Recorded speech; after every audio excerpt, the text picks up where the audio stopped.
அண்மை செய்தி. இந்தியா கூட்டணி ஆட்சி அமைத்தால் ஓராண்டிற்கு ஸ்டாலின் பிரதமராக இருப்பார் என மத்திய உள்துறை அமைச்சர் அமித்ஷா பரபரப்பு கருத்தை தெரிவித்திருக்கிறார். விவரங்களை டெல்லியிலிருந்து செய்தியாளர் ரமேஷ் வழங்கிட கேட்கலாம். ரமேஷ் வணக்கம். இது பற்றிய மேலும் விவரங்கள் என்ன? அதாவது இந்தியா கூட்டணி ஆட்சி அமைத்தால் சரத்பவார் ஓராண்டுக்கு பிரதமராக இருப்பார், ஸ்டாலின் ஓராண்டுக்கு பிரதமராக இருப்பார் என்று அவர்கள் கூறுவதாகவும், ஏதேனும் மிச்சம் இருந்தால் ராகுல் காந்தி பிரதமராக இருப்பார் என்று அவர்கள் கூறுகின்றனர்.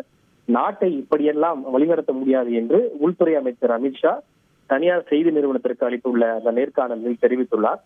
குறிப்பாக கடந்த 3 தசாப்தங்களாக ஸ்திரமற்ற தன்மைக்கு நாடு மிகப்பெரிய விலையை கொடுத்திருப்பதாக குறிப்பிட்டுள்ள உள்துறை அமைச்சர் அமித்ஷா அவர்கள் கடந்த 3 தசாப்தங்கள், அதாவது கடந்த 30 ஆண்டுகளாக நிலையற்ற அரசுகளே அமைந்ததாகவும், ஆனால் கடந்த 10 ஆண்டுகளில் வலுவான ஒரு தலைவர் கிடைத்ததன் மூலம் ஸ்திரத்தன்மை கிடைத்திருப்பதோடு கொள்கை மற்றும் வளர்ச்சி திட்டங்களிலும் ஒரு ஸ்திரத்தன்மையும் முன்னேற்றமும் ஏற்பட்டிருப்பதாக அவர் குறிப்பிட்டுள்ளார்.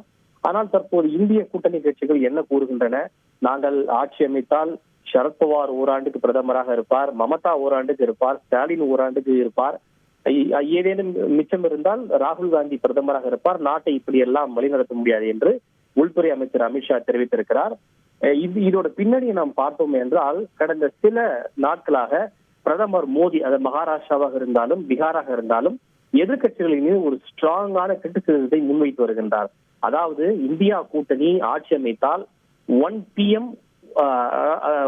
year 1 PM, அதாவது ஓராண்டுக்கு ஒரு பிரதமர் என்ற திட்டத்தை நடைமுறைப்படுத்த திட்டமிட்டு வருவதாகவும், அதன்படி ஒவ்வொரு ஆண்டுக்கும் ஒருவர் பிரதமராக இருப்பார்கள். இப்படி ஓராண்டுக்கு ஒரு பிரதமர் இருந்தால் உலகம் நம்மை பார்த்து ஏளனம் செய்யும், உங்களுக்கு ஓராண்டுக்கு ஒரு பிரதமர் தேவைதானா என்று தொடர்ச்சியாக பொதுக்கூட்டங்களிலே பிரதமர் மோடி விமர்சனத்தை முன்வைத்து பேசி வருகின்றார்.